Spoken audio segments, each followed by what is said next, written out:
Bueno, entonces, fíjense, vamos a hablar un poco de meningitis. Meningitis, como su término lo indica, es inflamación de las meninges. Si bien es cierto, es un tema que es de suma importancia, sobre todo en los niños, pues en los adultos también no podemos subestimarla, porque definitivamente también está presente y puede, puede verse en los adultos, sobre todo en las pacientes de tercera edad. A veces pasa desapercibido y puede no ser diagnosticada. Y aunque no trae secuelas tan importantes como en el niño, puede llevarnos a la muerte. La lámina a veces no permite el paso. Entonces, bueno, la meningitis en esencia es una enfermedad infecciosa que tiene varias etiologías, es de múltiples etiologías.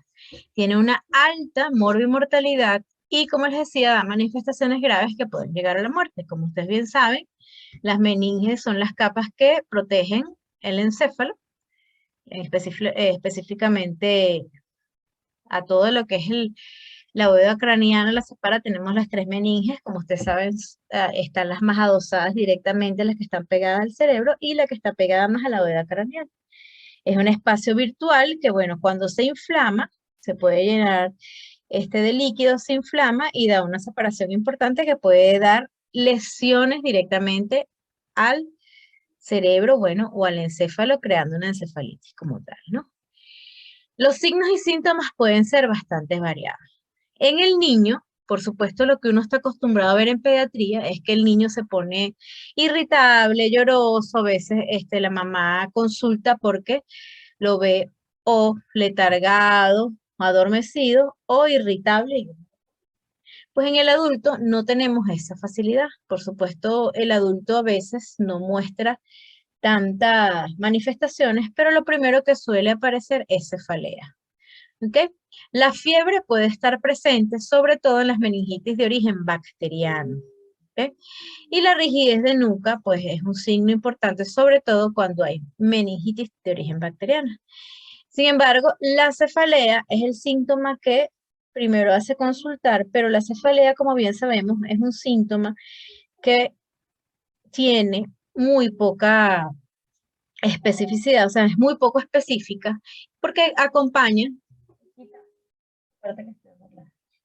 da pocos, o sea, da síntomas que acompañan a muchas enfermedades, y hay muchísimos pacientes que migrañosos, hipertensos, cualquier cuadro viral, infeccioso, cualquier tipo de enfermedad puede estar acompañado de cefalea.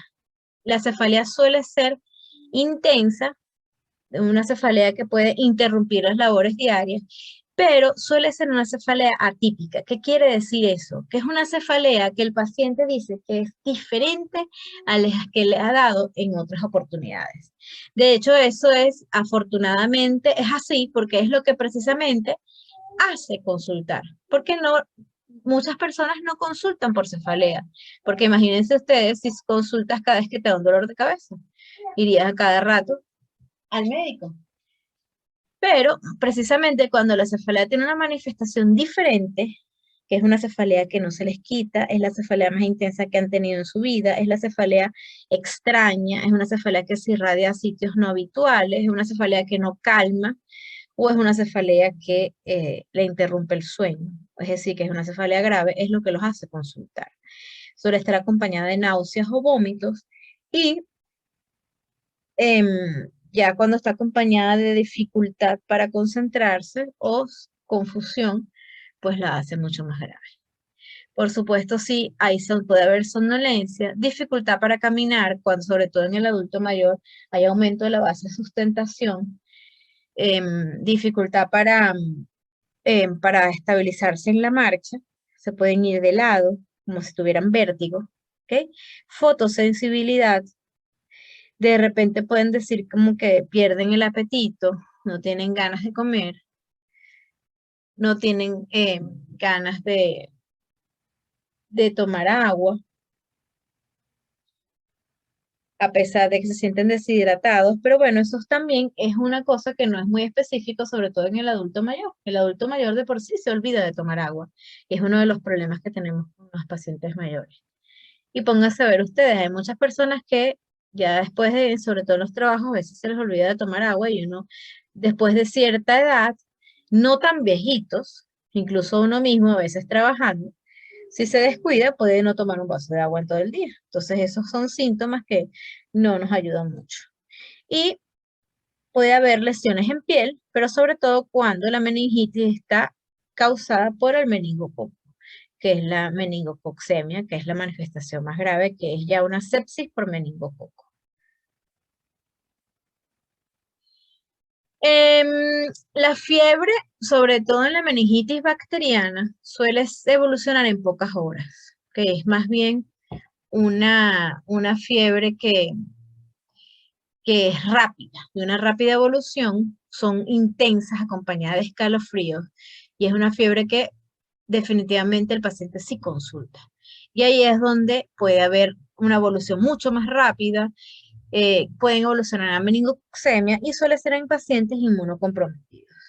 Puede haber náuseas, vómitos, fotofobia y primocrisis, que es el cuadro clásico de la meningitis bacteriana, con el dolor de cabeza intenso, que es donde se hacen los signos clásicos que ustedes conocen de los signos meningios que vamos a recordar. La idea no es darle semiología, porque ya ustedes son unos expertos en tercer año, pero bueno, recordarles que fíjense que de hecho en los clásicos libros de semiología siempre por supuesto ponen un ejemplo en los niños, pero bueno, recordarles que está el signo de Kernig, el Brusinski, que es la rigidez al hacer una flexión rápida del cuello, que el niño dobla las rodillas, ¿sí?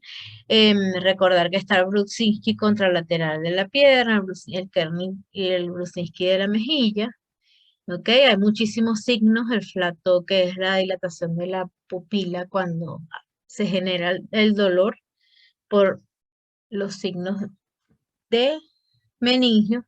Total es que todos estos dolores, todos estos signos, ¿por qué se producen? Porque hay un aumento de la presión y hay dolor por hipertensión endocraniana, porque todas esas meninges están aumentadas de tamaño, los espacios virtuales están rellenos, digámoslo así, de pus, o aumento de la presión del líquido mucho más espeso, turbio, y entonces cualquiera de esos movimientos generan dolor. Y entonces, ¿cuál es el mecanismo? Bueno, doblar rodillas, doblar brazos, si por ejemplo hacen el signo de al hacerle al paciente que estire la mandíbula, o hacia abajo, pues le duele, que es el de la mejilla, ¿ok? Y entonces todo ese tipo, que es el signo mandibular de Levinson, todo esto genera dolor, muchísimo dolor. Y por supuesto la manifestación clásica es la rigidez de nuca, ¿no? La raya meningea de Trozón es cuando hay un aumento de coloración de la piel, entonces nada más cuando el paciente le marcas, le hacen como si estuvieran con un marcador, pero es simplemente con el dedo, al pasar el dedo sobre la piel, se colorea. No sé, ahí no se ve muy bien, pero si logran ver sobre la tetilla, una raya que se ve allí coloreada, es que se ve ese signo que se ve, sobre todo cuando es por meningococcemia. ¿Ok? Por supuesto, en la meningococcemia se ven estas manchas violáceas que tienden a confluir. Cuando uno ve estas manchas hay que correr y esto es altamente contagioso además para uno, hay que tomar incluso profilaxis porque las personas que se exponen y pueden esto ser contagioso en el área de emergencia cuando uno lo atiende, ya les tocará, esperemos que no, pero bueno, en la emergencia, uno como interno, como médico, como rural, sobre todo en niños, pues las meningococcemias son un cuadro bastante tórpido, evoluciona en minutos, incluso uno tiene que hacer sospecha y tratamiento de una vez. Y las personas que están en el área de la emergencia, pues hay que tratarlas también, los que estuvieron en contacto. Entonces, bueno, entremos en acción recordando un poco esto, pues vamos a ver un primer caso. Fíjense, este es un masculino de 45 años, quien acude a la emergencia por presentar cefalea de fuerte intensidad que interrumpe el sueño, acompañado de fiebre no cuantificada con escalofríos. La esposa refiere que durante el trayecto al hospital preguntó en varias oportunidades a dónde se dirigían, mostrándose irritable y confuso. Vamos a ver, ¿quién me selecciona aquí? Síntomas de importancia que les llamen la atención. La cefalea La fiebre con escalofríos. y Ajá, lo que refiere el esposo.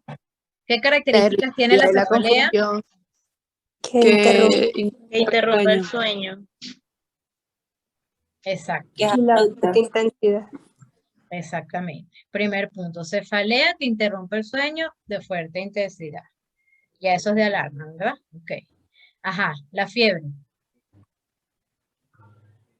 Y Fiebre. luego No, que preguntó a dónde se dirigían, porque eso quiere decir que está desorientado en tiempo y espacio. Ok. Y fíjense que además lo preguntó varias veces. Eso. Ok, Y la perfecto, irritabilidad y la confusión. de acuerdo. Exactamente. Fíjense que, bueno, ahí, esto no me pasa la lámina. Exactamente. Fíjense que es la cefalea, ajá, que es de fuerte intensidad, interrumpe el sueño. La fiebre, que aunque les dije que no es un síntoma típico de, o sea, puede ser de cualquier cosa, en este caso, si correlacionamos fiebre con cefalea, tiene importancia, ¿verdad? Y exactamente, irritable y confuso, sobre todo es importante lo que nombraban, que preguntó en varias oportunidades, lo que nos habla de que es un paciente que está con síndrome confusional agudo. Entonces, cuando nos llegó a la emergencia este paciente, que efectivamente era de fuerte intensidad, corroboramos, y fíjense que él textualmente dijo, cuando el residente que estaba en la emergencia lo vio, llegó a la clínica y le dijo, ajá, señor, pero ¿cómo es la cefalea? Ya lo catalogamos como cefalea grave, porque incluso textualmente el paciente dijo, con estas palabras, es la peor que he tenido en mi vida. Cuando los pacientes les dicen eso, y generalmente cuando lo sienten, parece mentira, pero así lo describen la mayoría de los pacientes. Es la peor que han tenido en su vida. ¿Ok? Entonces, hay que rápidamente identificar si esta cefalea viene acompañada de rigidez de nuca. Ya vimos que sí, nada más con lo que describe la esposa, es un paciente que está irritable y que está desorientado. Hay que ver si, a pesar de que no viene dormido, a ver si viene somnoliento al interrogatorio, si nos responde a las preguntas básicas y actuar rápido. Entonces les cuento que al llegar al área de emergencia, el paciente empezó a vomitar y convulsionó, con relajación de esfínteres, con un periodo posictal de 20 minutos aproximadamente. ¿Qué les parece esto?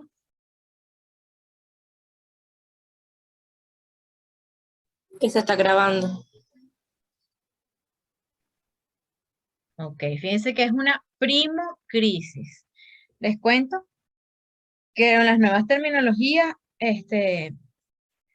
ya no solemos usar en la nueva terminología médica, saben que eso cambia cada cierto tiempo, las clasificaciones. Primoconvulsión es poco lo que usamos. Primocrisis, ¿no? A pesar de que es la primera vez, una primocrisis epiléptica. Aunque no tenga diagnóstico de epilepsia, pero se le llama primocrisis. ¿Ok? Tónico-clónica generalizada. Fíjense que tiene todas las características semiológicas. ¿Por qué? Porque convulsionó, porque como les digo, no se usa la palabra convulsión, pero para que ustedes me entiendan semiológicamente, o sea, hizo una crisis tónico, se puso rígido, clónica, con movimientos, generalizada, que además la vio el médico, porque es muy importante en crisis. Una cosa, porque las pacientes a veces te dicen, no, convulsionó en la casa, pero uno tiene que preguntar, ajá. Entonces, cuando les toca, si por casualidad en el examen o en su ejercicio clínico les toca una crisis, cuando vayan a hacer el análisis clínico, tienen que verificar si realmente fue, porque a veces uno no la evidencia. No, en la casa convulsionó. Ajá, pero ¿cómo hizo? No, de una vez no crean la convulsión. Interroguen, pregunten, hagan la anamnesis. Ajá. Cuenten, ¿cómo hizo esa crisis? ¿Qué hizo? ¿Cómo puso la cabeza? Porque entonces te echan todo el cuento y resulta que después estuvo hablando todo el tiempo. No tuvo periodo posictal. O sea, es muy poco probable. Si hace una crisis generalizada, siempre periodo posictal. ¿Ok? Si son generalizadas, ¿qué quiere decir? Que pierden la conciencia. Entonces, ¿cómo se movía? Hágame los movimientos. ¿Usted la vio? Sí la vio. Busquen la lengua. A ver, se mordió, cómo puso la cara, cómo puso la cabeza, cuánto tiempo le duró, se hizo pipí, porque a veces uno pregunta, relajó esfínter, y las personas, ay, no, y no entienden.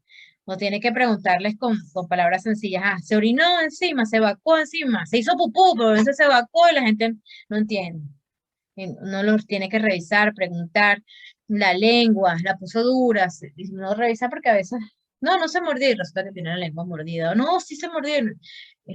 ¿Ok? Las personas verificar si realmente fue una convulsión. Esta fue verificada como le hizo en el área de emergencia, la vieron en enfermería y el residente, y efectivamente convulsionó y duró 20 minutos el posictal.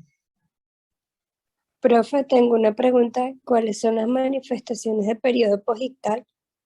Ok, la manifestación en el periodo posictal es que el paciente queda en un estado de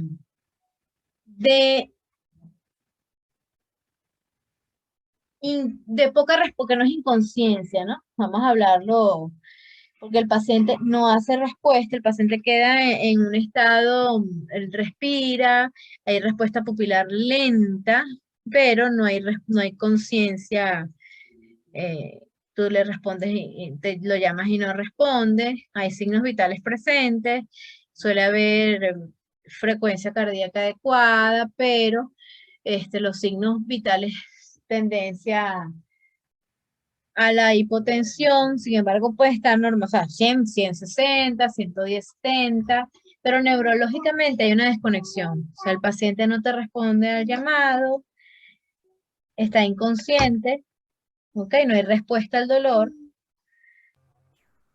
está desmayado, pues, para que tú me lo Es un entiendas. estado, O sea, se podría Eso se llama decir que hay un déficit. post-ictal. ¿Cómo me Se dices? podría decir que hay un déficit neurológico, entonces, en Exactamente. ese momento. Sí, Ah, bueno. eso se llama así. Eso es un periodo especial, un periodo neurológico, un estado neurológico post-ictal. O sea, es una desconexión, es como si tuviera un ictus, o sea, pero es justo Ok. después de una convulsión, en un estado de conciencia transitorio donde no hay respuesta verbal, no hay respuesta dolorosa, pero hay neurovegetación normal, es decir, signos vitales normales, reflejos normales, simplemente signos vitales normales, pero no hay respuesta al llamado, no hay respuesta al dolor y es justo que viene después de la convulsión. Tiene una duración de unos 20, 15 a 30 minutos aproximadamente, no debe durar más de ese tiempo. Y después hay una incorporación paulatina de la conciencia, donde el paciente se empieza a orientar, empieza a despertar poco a poco y hasta que recupera conciencia. Siempre empiezan a incorporarse con un síndrome confusional, al principio les cuesta un poco identificar dónde están, empiezan a despertar poco a poco hasta que se incorporan completamente y quedan sin déficit neurológico, o sea, no hay isquemia. Es un edema transitorio post-convulsión, pero es después de una generalizada. Ok, gracias, profe. A la hora.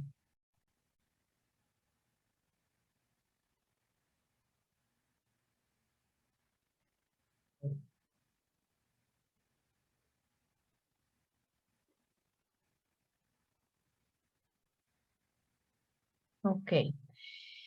Entonces, bueno, ante la sospecha clínica, de inmediato y con esa clínica, por supuesto hay que hacer estudios, pero de inmediato se sospecha de una meningitis bacteriana y se indica ceftriaxone, 2 gramos vía endovenoso cada 12 horas y vancomicina 1 gramo vía endovenoso cada 12 horas. Se realiza el estudio del líquido cefalorraquídeo. En el líquido cefalorraquídeo Entonces nos habían dicho que nuestro paciente tenía un líquido con aumento de la presión inicial, turbio, con hipoglicorraquia, PANDI positivo, 150 células por campo, predominio de polimorfonucleares. Entonces lo que discutimos previamente es que no hay duda que se trata de un líquido bacteriano, con aumento de la presión, hipoglicorraquia, con proteínas aumentadas y polimorfonucleares. Entonces efectivamente ya a este paciente le habíamos iniciado ceftriaxone con vancomicina. ¿Okay? El paciente evoluciona satisfactoriamente sin complicaciones y sin secuelas. ¿Okay? Se le hizo un cultivo de líquido cefalorraquídeo y fíjense que tuvo un cultivo, un Streptococcus pneumoniae. Entonces, bueno, todo parecía muy sencillo, Victoria. Y efectivamente, a pesar de que era un caso que lucía bastante grave y complicado, que se iba a complicar, pero se actuó rápidamente, se tomó la decisión de dar tratamiento acertado. Bueno, efectivamente, parece muy sencillo. Esto fue un caso que efectivamente recibimos por la emergencia y fue efectivamente lo que ocurrió. Fíjense que este es un manual de antibióticos que les quería reforzar aquí en terapéutica y fíjense que esto no fue raro. El 80% de los casos ocurren por un Streptococcus pneumoniae, que 50%, bueno, el 80% son por estas dos etiologías, el 50% son por Streptococcus pneumoniae, que fue nuestro caso, y el 30% por Neisseria meningitidis, ¿ok? También puede haber otros organismos como la Listeria meningitidis, pero es más asociado a pacientes HIV, con cáncer, ¿ok? Y en los pacientes sobre todo los pacientes de más edad, puede haber Haemophilus influenza, sobre todo en las edades extremas de la vida, los bebés y los adultos mayores.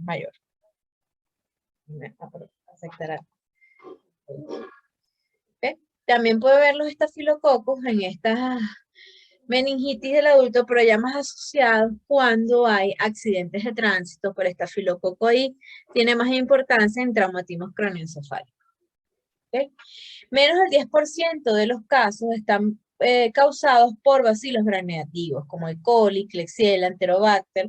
Eso lo van a ver ustedes más en pediatría, en los neonatos, en los recién nacidos, en los niñitos que están en las terapias intensivas de los recién nacidos, pero en los adultos lo vemos muy, muy, muy poco. Sobre todo se ve en los pacientes con VIH, que ahí sí uno se plantea otras etiologías. Y en los pacientes de larga estancia hospitalaria, en terapia intensiva, o que tienen pacientes cáncer o algún tipo de otra complicación, o portadores de catéteres o otras puertas de entrada, donde uno sí, ya los gram negativos, pues tienen que estar presentes. Pero en general, nosotros lo vemos muy raro.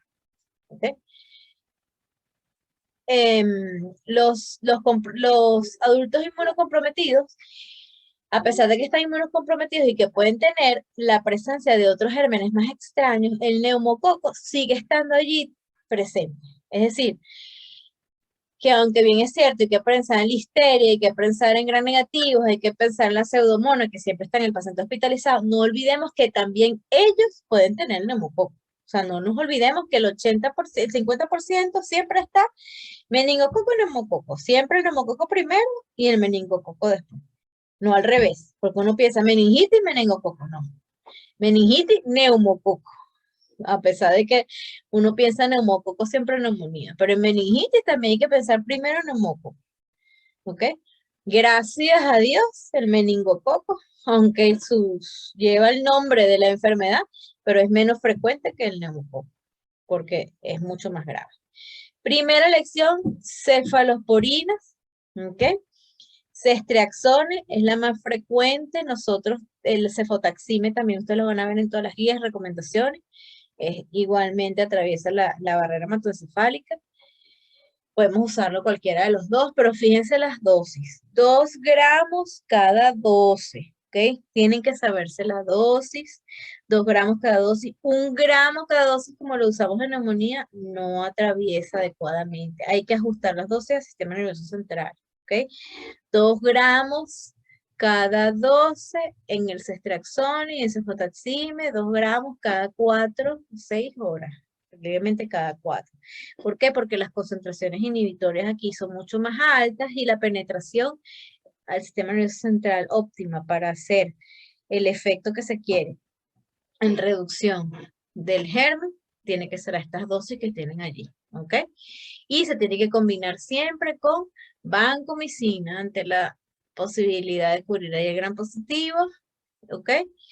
Preferiblemente ajustado a miligramos de peso. ¿Ok? Nosotros, claro, 1 gramo cada 12 horas es suficiente, sin embargo, lo podemos ajustar a función renal y a kilogramo de peso. En el adulto generalmente lo trabajamos ya de una vez 1 gramo cada 12 horas. Pero bueno, en el paciente obeso o en el paciente extremadamente delgado, acuérdense que nosotros también, que podemos, debemos ajustar por kilogramo de peso. Bueno, es lo mismo tratar a una persona que pese 50 kilos, un delgadito, que podemos tener adultos con 40 kilos o podemos tener adultos con 180 kilos. Entonces hay que ajustarlo, sobre todo cuando utilizamos vancomicina, ¿ok? Que por su problema renal. La ampicilina es una muy buena opción combinada con ceftriaxone, cefotaxime con vancomicina. Ahí tienen las opciones terapéuticas. Entonces, cuando hay sospecha de meningitis por virus, aciclovir es la opción. Ahí la tienen ajustada a kilos por peso, 10 miligramos por kilo, no cada 8 horas. Si la sospechamos, acuérdense que las meningitis virales suelen ser meningoencefalitis, es dar síntomas de meninge y de encéfalo. ¿Ok? La diferencia, ¿cuál es? Cuando hay una meningoencefalitis, la meningo da más síntomas de meninge, como su nombre lo dice, es decir, signos de irritación, signos de Kernicke-Brusinski más claros. Y cuando hay encefalitis dan síntomas más de cerebritis, es decir, síntomas más inespecíficos o de manifestaciones neurológicas como nervios craneales o alguna, ¿cómo les digo? Que se pueda manifestación clínica como por ejemplo una hemiparesia o alguna manifestación neurológica dependiendo de donde esté afectado el encéfalo. ¿Okay? Si en oído, pues tinnitus, vértigo, si es cerebelosa, pues un síndrome cerebelosa, si agarra pues tallos, síntomas de tallo, dependiendo de lo que esté afectado, hace el síntoma neurológico. Por supuesto, no es específico porque depende qué área del encéfalo esté afectado. Y si hacen cerebritis o hacen antes de hacer el acceso cerebral, a veces son síntomas muy inespecíficos, que solo da cefalea o una simple confusión. Entonces, es muy importante que sepan en terapéutica en el sistema nervioso central, es que cuando hay es importante que sepan que aquí se justifica el uso de la dexametasona en el caso de meningitis por neumococo, porque hay trabajos que apoyan que mejora la supervivencia en el adulto, ¿ok? Se puede anexar o se debe anexar la dexametasona, ¿ok? A esas dosis que ven allí, 10 a 20 minutos antes o incluso durante la administración de la primera dosis del antibiótico, y debemos mantenerla durante los primeros días de la administración del mismo porque mejora la supervivencia del adulto. Hay una reducción importante del edema. ¿Me escuchan? Sí, profe. Sí, profe. Perfecto. Ok, es que no, que me avisó que estaba un poco inestable. Es que hasta ahora la gente, tú sabes, se pone, creo que en el edificio a ver Netflix y cae un poquito la velocidad de conexión. Entonces, los primeros días, sobre todo los primeros 4, incluso 5 días, administrar en conjunto con esteroides, se ha visto que mejora la supervivencia en el adulto.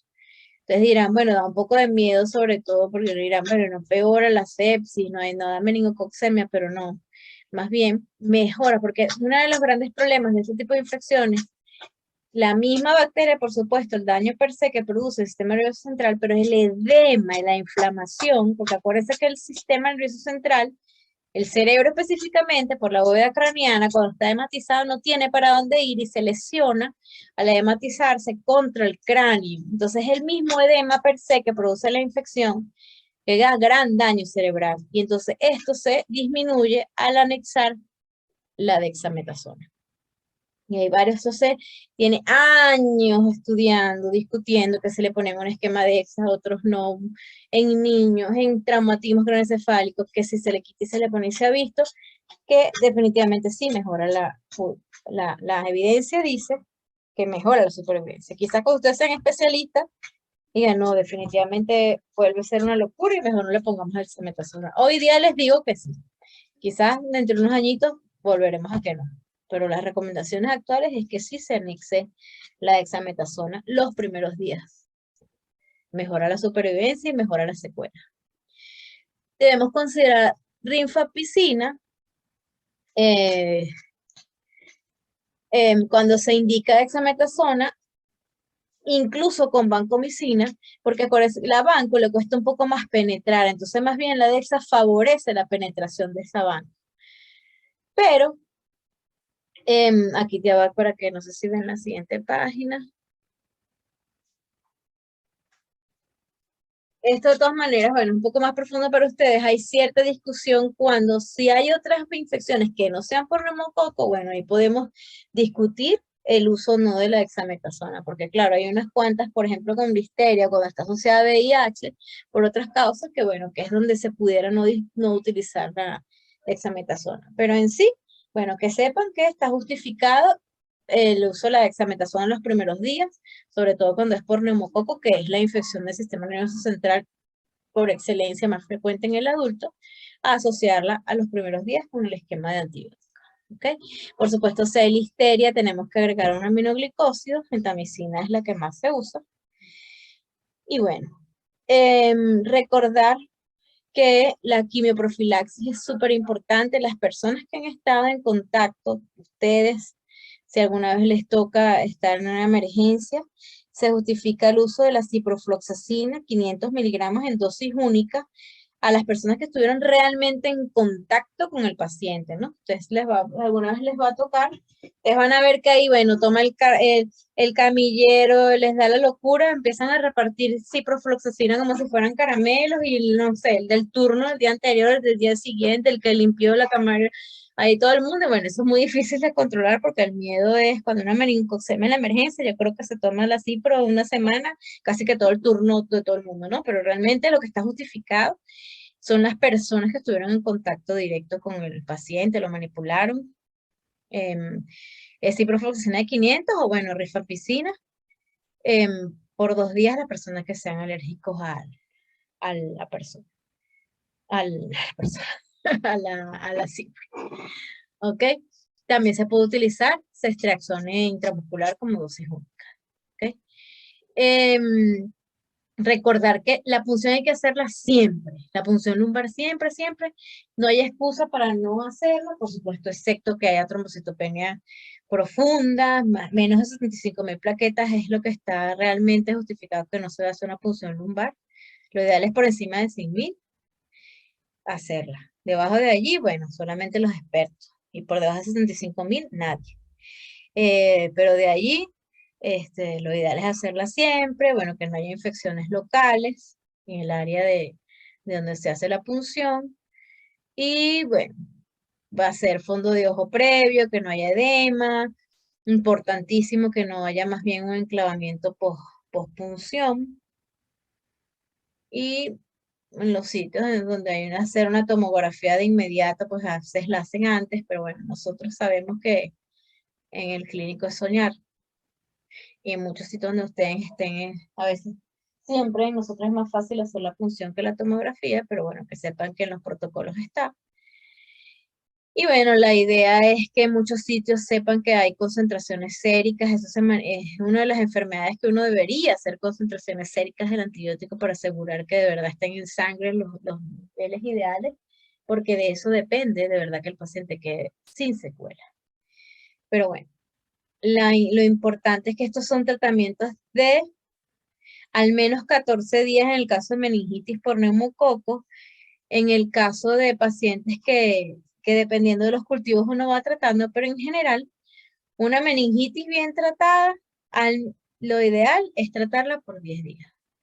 10, 14 días es lo que está inscrito en todas las guías, ¿ok? Déjame ver si en la anterior les iba a recordar. Ah, bueno, la elección a todos estos, porque me van a decir, ay, si es alérgico a las cefalosporinas o a las penicilinas, bueno, tenemos el meropenem, que entra perfectamente al sistema nervioso central, la vancomicina, también tienes el cloranfenicol, y con combinaciones de trimetoprim y metoxazol, sobre todo si es por difteria. ¿Okay? Entonces, bueno, es importante que esto sobre todo nos interesa que sepan la meningitis bacteriana, que es donde uno cambia la vida de estos pacientes. Entonces, recordar siempre que cefalea más fiebre, ustedes piensen en meningitis. Si les preguntan eso en el examen, todo cefalea y fiebre, pensar, claro, cefalea y fiebre puede ser una sinusitis, no es que ahora se me van a hacer un cierre precoz, como dice un doctor Iván, que la doctora Cristina nos dijo, entonces les van a poner un examen cefalea y fiebre, y entonces ya, no se me van a quedar ahí, por Dios, ¿ok? Pero que lo tengan en su arsenal diagnóstico, con lógica, cefalea y fiebre, ajá. ¿Cómo es esa cefalea? ¿Es una cefalea grave? ¿Cuándo le dio? ¿Cómo le dio? ¿Está irritable? ¿Está confuso? ¿Cómo es la fiebre? Pero fue una fiebrecita de 38 y se le quitó. Bueno, eso no es una meningitis. Pero si es una fiebre grave, si es continua, si es con escalofrío, si es una cefalea intensa, la más grave de su vida, viene acompañada de confusión, ajá, y que dice el familiar, y convulsión, no, era una convulsión realmente, ¿cómo era? O sea, ustedes tienen que ir armando, pero siempre cefalea y fiebre, alerta. Ojo. Claro, hay miles de millones de cosas que pueden dar cefalea más fiebre. Pero anexar al saquito, así como cuando uno compra en Amazon, compra en Mercado Libre, compra en Farmatodo, el carrito tiene que tener meningitis. Lo ponen al final del carrito o lo botan si no lo compran, bueno, pero lo tienen que tener ahí en su listica. Claro, gracias a Dios no es una infección frecuente, pero tienen que acordarse que en las tienen que ver si cuadra o no. ¿Ok? Y si lo sospechan, con lógica, bien pensadito, ante la sospecha clínica, como hicimos con este paciente, iniciar antibiótico-terapia empírica. Porque iniciarlo precozmente disminuye las complicaciones. Siempre que se pueda hacer punción lumbar y por supuesto acordarnos, bueno, ahorita está el tema de COVID y todos los anti-COVID, pero nosotros toda la vida como internistas, así como el pediatra, hay que promover las inmunizaciones en el adulto, sobre todo en el adulto mayor.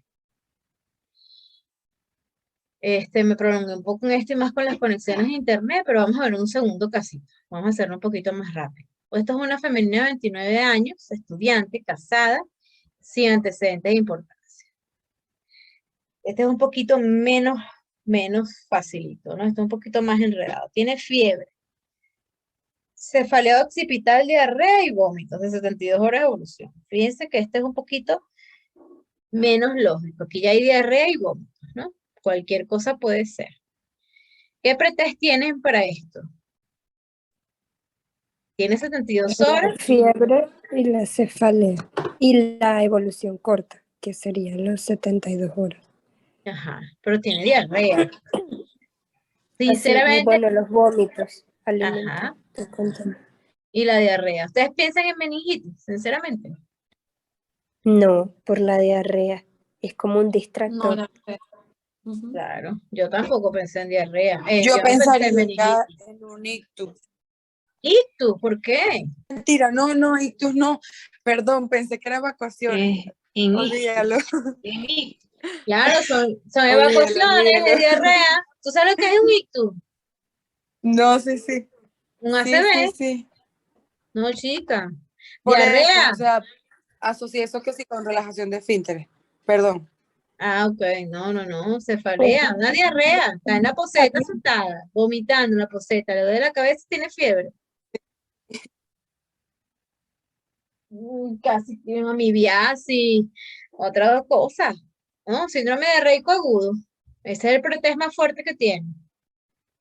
Claro, estás en la clase de meningitis, y tú dices, bueno, debe ser una meningitis, bueno, claro, va a terminar siendo, pero hasta ahí el pretest es síndrome de Raynaud agudo, una chama que le duele la cabeza, tiene fiebre, está vomitando y tiene diarrea. Entonces, como ellos se hacen sus exámenes solos, bueno, tienen 10.000 blancos con 90% de neutrófilo, o sea que es infeccioso, pero tiene hemoglobina baja. Ella no sabía que era anémica, y fíjense que tiene una velocidad altísima y una PCR altísima. ¿Qué está pasando aquí? Resulta que ella, bueno, se hizo sus exámenes, pero resulta que la cefalea empeora, la fiebre persiste, sigue vomitando, pero las evacuaciones también siguen. ¿Qué está pasando aquí? 3 días más, ya van 6 días. Ponen la tapa ahí. Ajá.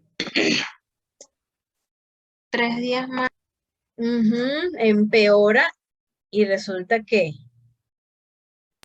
se deshidrata, se siente muy mal, la llevan a la consulta, está muy deshidratada, empieza a estar taquicárdica, taquipneica, miren la tensión y empieza a ponerse somnolienta. El sodio cae, el potasio cae, la procalcitonina, que es un indicador de infección grave, se eleva. Es un indicador de sepsis que utilizamos en sangre. ¿Será que está séptica y muy deshidratada? ¿Será que está muy deshidratada? Entonces, bueno, aquí los ayudó un poco más. Entonces, los médicos la recibieron y dijeron, bueno, esta muchacha tenía una diarrea no tratada, se hizo los exámenes, porque al principio, si se dan cuenta, ella venía con fiebre, cefalea, diarrea, no consultó 3 días, ¿ves? Se hizo los exámenes, fíjense aquí que tenía la velocidad muy alta, la PCR muy alta, estaba infectada definitivamente, pasaron 3 días más, empeora, hasta ahí, miren las ecuaciones fétidas y verdes. Entonces el médico que la recibe, fíjense que la ve en muy malas condiciones, dice, no, esto es una sepsis de punto de partida intestinal, porque está somnolienta, taquicárdica, está muy deshidratada, y dice, no, vamos a tratarla con ciprometronidazol y rehidratarla. ¿No? Efectivamente, bueno, hubo una mejoría parcial de la sintomatología, disminuye un poco la frecuencia cardíaca y la frecuencia respiratoria y mejora la somnolencia. Está un poquito mejor y se recupera. Pero aún así se va, la cefalea persiste. Fíjense que ya desde el principio decía que le dolía la cabeza. Y a las 24 horas desaparece la clínica infecciosa gastrointestinal y se pone agresiva, me disculpan el error, delirio orgánico, con rigidez de nuca. Ahora ahí se empieza a cambiar el cuadro clínico a pesar del ciprometronidazol, mejora la parte gastrointestinal y se empieza a poner rígida, con la raya meninge de Trousseau que empieza a aparecer y con el signo de Brudzinski positivo. Ahí deciden, ahora como que sí parece que es meninge. Esto todo pasó así, tal cual como se los estoy contando. Se le hace la punción. Fíjense que de entrada no se le hizo porque siempre se hizo todo gastrointestinal.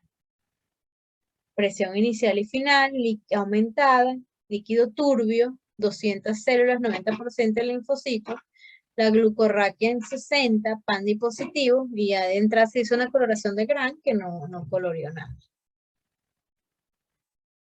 Entonces, bueno, ¿qué infección intracraneal? Parece una meningitis, será una encefalitis,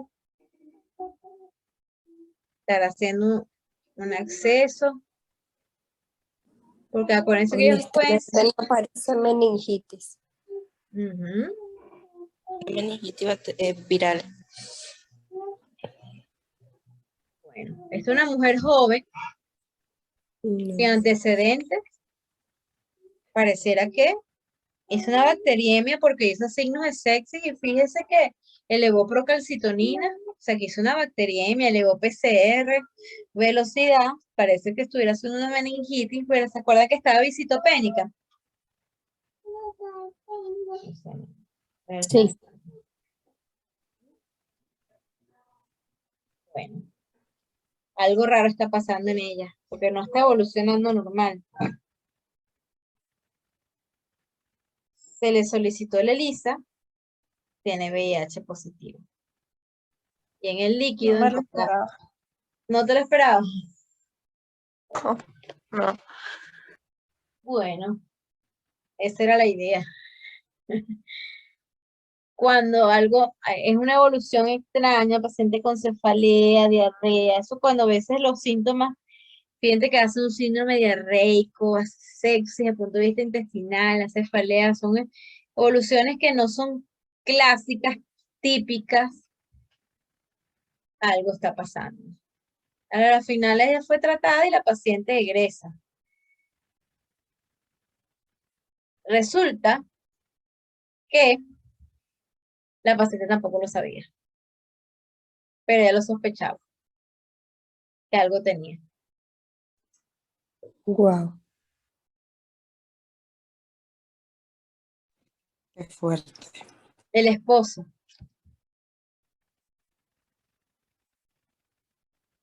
tiene VIH, Uy. pero no se lo dijo a su mujer. ¿Qué les parece? Y tampoco quiere que lo sepa. Exactamente. O sea, no Qué solamente difícil estar en se lo esa situación. encontramos a ella, empezamos a interrogar al esposo, resulta que el esposo es VIH. Cuando empezamos a ver, bueno, ¿qué pasó aquí? Porque evoluciona así, afortunadamente ya se salva, pero él tiene VIH y lo peor es que no se lo quiere decir. Claro, una persona tiene derecho a, según las Naciones Unidas, a tener VIH y no decirlo. Pero aquí queríamos resaltar también la parte biótica en ustedes, porque imagínate, él tiene VIH, pero no se lo dice a su esposa. Entonces, ¿hasta qué punto el derecho de él y su estatus seropositivo va contra el derecho de ella? Casi le mata y ella no sabía cómo lo iba a saber. Resulta que su esposo Profe, era ¿cómo se hace positivo. en ese caso? Bueno, esto es un gran dilema ético porque ninguna persona puede hacer referencia al estatus positivo de otra persona sin el consentimiento de la persona, eso está en la ley. Pero, y además tú no puedes obligar a alguien a hacer la prueba. Pero yo como médico tampoco puedo ocultarle a ella. Yo simplemente tengo que pedirle permiso a ella hacerle la prueba. Ella, por supuesto, no se niega. Mire, yo tengo que hacer las pruebas, ustedes le tienen que siempre preguntar, yo tengo que hacer la prueba de VIH. Claro, una vez en este país lo hace automático, y sobre todo porque en los hospitales, bueno, uno tiene que solicitar y a veces el paciente tiene que pagarlo por fuera, pero en la clínica le pides todas las cosas y después sale el positivo y ups, mira, saliste positivo.